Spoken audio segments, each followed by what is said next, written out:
Nous, on milite pour le référendum d'initiative citoyenne constituant.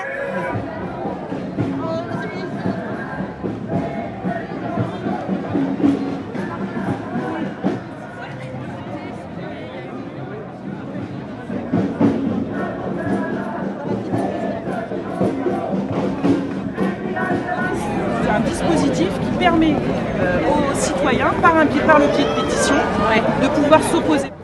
La loi du plomb, elle retient 2000 signatures en très peu de temps. Et que se passe-t-il ? Rien, parce qu'en fait, on n'a pas de RIC.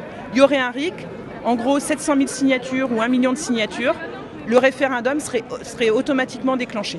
Et nous, ce qu'on défend, c'est le fait qu'on n'arrive pas à changer le système. On change les personnes, en plus elles changent beaucoup les personnes en ce moment, mais finalement il n'y a rien qui change. On est toujours dans la rue à manifester et on ne nous écoute pas.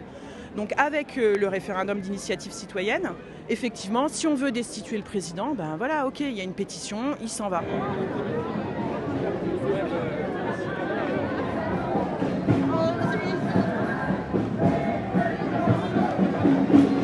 J'ai su que ça datait depuis la Révolution de 89. Donc c'est un plat réchauffé qu'on va essayer de rendre savoureux. Chacun pourrait donner son avis, on aurait une idée générale de ce que pensent les gens. Et je pense que les gens, ils ont les moyens de prendre des décisions. Ils peuvent réfléchir par eux-mêmes et ils sont tout à fait capables de voter en toute connaissance de cause.